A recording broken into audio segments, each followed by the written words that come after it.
கோவையில் இந்து முன்னணி பிரமுகர் சசிகுமார் கொலையை கண்டித்து இந்து அமைப்புகள் முழு அடைப்பு போராட்டம் நடத்தி வருகின்றன.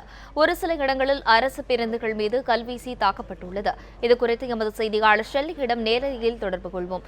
ஷெர்லி, படுகொலை சம்பவத்தை அடுத்து கோவையில் தற்போது எந்த மாதிரியான சூழல் காணப்படுது? இந்து முன்னணி கட்சியினுடைய கோவை மாவட்டத்தின் செய்தி தொடர்பாளர் சசிகுமார் அவர்கள் நேற்று இரவானது 4 பேர் கொண்ட மர்ம கும்பலால் படுகொலை செய்யப்பட்டார். இதனை அடுத்து இந்து முன்னணி கட்சி சார்பாக மாநிலம் முழுவதும் பந்த் அறிவிக்கப்பட்டது. குறிப்பாக பார்த்தோன்னா கடந்த வாரங்களில் திண்டுக்கல்லைச் சேர்ந்த இந்து முன்னணி கட்சியைச் சேர்ந்த ஒருவரை தாக்கப்பட்டார். அதே போலவும் ஒசூரைச் சேர்ந்த விஹெச்பி கட்சியை சார்ந்தவர்களும் தாக்கப்பட்டார். இதனால் தொடர்ச்சியாக இந்துக்கள் மீது தாக்குதல் நடத்தப்பட்டு வருவதாக கடந்த 2 தினங்களுக்கு முன்பாக பல்வேறு போராட்டங்கள் நடத்தப்பட்டது. இந்நிலையில் இந்து முன்னணியைச் சேர்ந்த ஒரு பிரமுகர் படுகொலை செய்யப்பட்டதை கண்டித்து இந்த முழு அடைப்பு போராட்டமானது அறிவிக்கப்பட்டது. அதன்படி கோவையிலும் இந்த பந்தானது நடைபெற்று வருகிறது. குறிப்பாக பார்த்தோம்னா கோவையில் இருக்கக்கூடிய பேருந்துகள் மீது கல்வீசும் சம்பவங்கள் நடைபெற்று வருகிறது. குறிப்பாக கோவையில் இருக்க புறநகர் பகுதி, அதாவது சின்னபேடம்பட்டி, தொண்டாமுத்தூர் மற்றும் பெரியநாயக்கம்பாளையம் போன்ற பகுதிகளில் ஓடும் பேருந்துகள் மீது கல்வீசும் சம்பவங்கள் நடைபெற்றது. குறிப்பாக பார்த்தோம்னா இதுவரை கோவை மற்றும் புறநகர் பகுதிகளைச் சேர்ந்த 12 பேருந்துகள் மீது கல்வீசும் சம்பவமானது நடைபெற்றிருக்கிறது. இது மட்டும் இல்லாமல் இதன் காரணமாக கோவை காந்திபுரம் பேருந்து நிலையத்தில் ஓடக்கூடிய பேருந்துகள் அனைத்தும் ஸ்தம்பித்து நிற்கிறது. குறிப்பாக பார்த்தோம்னா சுமார் 50க்கும் மேற்பட்ட பேருந்துகள் தற்போது காந்திபுரம் பேருந்து நிலையத்தில் நிறுத்தி வைக்கப்பட்டிருக்கிறது. இதனால் பொதுமக்கள் பெரும் பாதிக்கப்பட்டிருக்காங்க. குறிப்பாக பார்த்தோம்னா இங்கிருந்து பள்ளிகளும் கல்லூரிகளுக்கும் செல்லக்கூடிய மாணவர்கள் தங்கள் பள்ளிகளுக்கும் கல்லூரிகளுக்கும் செல்ல முடியாத ஒரு சூழல் ஏற்பட்டிருக்கிறது.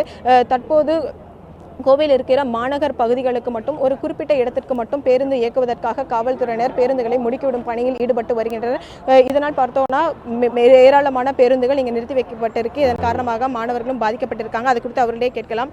இன்னைக்கு என்ன பாச்சு, காலையில் பேருந்து ஓடிச்சா? என்ன ஆச்சு? காலையில் பேருந்து இன்னும் ஓடவே இல்லைங்க. எப்போவுமே 8 மணிக்கு எனக்கு போக வேண்டிய பஸ் வந்து இன்றைக்கி ரொம்ப லேட்டாகி 9 மணி ஆகி ஓடவே இல்லைங்க. இதனால் வந்து மாணவருக்கு பெரிய பாதிப்பு ஏற்பட்டு உள்ளது.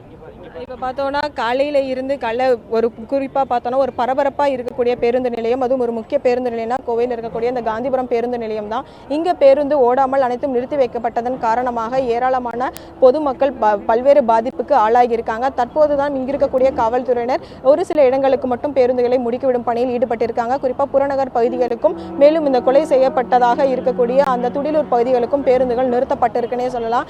இது மட்டும் இல்லாமல் இந்த கடையடைப்பின் காரணமாக ஆங்காங்கே கடைகளும் மூடப்பட்டிருக்கு. குறிப்பாக இந்துக்கள் இருக்கக்கூடிய பகுதிகளில் பலத்த போலீஸ் பாதுகாப்பும் போடப்பட்டிருக்கிறது. இது மட்டும் இல்லாமல் அவர் உடல் வைத்திருக்கக்கூடிய கோவை அரசு மருத்துவக் கல்லூரி மருத்துவமனையிலும் பலத்த போலீஸ் பாதுகாப்பு போடப்பட்டிருக்கிறது. கோவை மாநகர் முழுக்க எந்த ஒரு அசம்பாவித சம்பவங்களும் நடைபெறாம வண்ணம் பாதுகாக்கும் வகையில் கோவை மாநகர காவல்துறை ஆணையர் அவர்களின் உத்தரவின் பேரில் சுமார் 500க்கும் மேற்பட்டிருக்க காவல்துறையினர் பாதுகாப்பு பணியில் ஈடுபட்டிருக்காங்க. சரண்யா.